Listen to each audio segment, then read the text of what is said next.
আল্লাহর নবী বলেন ওদুদ সিত্তাম বাইনা ইয়াদাইস সাআ, কিয়ামতের আগে তোমরা 6টা জিনিস গণবা। কয়টা জিনিস? 1 নাম্বার মাউতি, আমার মরণ, এই মরণ গণবা। 2 নাম্বার ফাতহু বাইতুল মাকদিস, বাইতুল মুকাদ্দাসের বিজয়। হযরতে ওমর ফারুকের জামানায় একবার বিজয় হয়েছে, আবার হবে ইনশাআল্লাহ। এইগুলো 2 নাম্বার। 3 নাম্বার সুম্মা মুতানুন ইয়াখুযু ফীকুম কাকুআসিল গানাম, বকরির পালের মতো ফিতনা তোমাদের ঘরে ঘরে আসবে। 4 নাম্বার সুম্মা ইস্তিফাদাতুল মাল, মানুষ প্রচুর সম্পদের মালিক হবে। এত মালিক হবে যদি ওই টাকাওয়ালা কেউ তো আমি এত দিনার 100 দিনার স্বর্ণ দেওয়া হয়, ফায়াজল্লু সাখিতনের পরে বলবে আমার আরো লাগবে।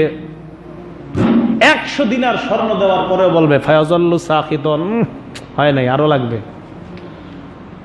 হ্যাঁ, কোন সম্পদশালীরা বলেন তো অন্তর থেকে বলছে আল্লাহ আর লাগবে না? 5 নাম্বার নবী বলেন সুম্মা ফিতনাতুন লা ইয়াবকা বাইতুম মিনাল আরাব ইল্লা দাখালাতহু, এরপর একটা ফিতনা আসবে যেই ফিতনাটা আরবের প্রত্যেকটা ঘরে ঘরে ঢুকবে।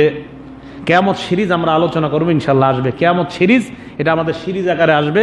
কিয়ামতের ব্যাপারে লম্বা একটা আলোচনা করব আপনাদের সামনে ইনশাআল্লাহ। তো এই গেল নবীজি বলেন 5 নাম্বারটা গণবা। সুম্মা ফিতনা, এটা ফিতনা আসবে, আরবের কোনো ঘর বাকি থাকবে না যে ঘরে ঢুকবে না। 6 নাম্বার সুম্মা তাকুনু হুদনা, হুদনা মানে একটা চুক্তি হবে তোমাদের মাঝে, তাকুনু বাইনাকুম ওয়া বাইনা বানিল আসফার, রোমবাসীদের মাঝে একটা চুক্তি হবে। ফায়াগদিরুনা, তারা তোমাদের সাথে গাদ্দারি করবে। চুক্তি হওয়ার পর তারা গাদ্দারি করবে। ফায়াতুনাকুম তাহতা সামানিনা গায়া, তারা তোমাদের বিরুদ্ধে যুদ্ধ করবে 80টা পতাকার নিচে।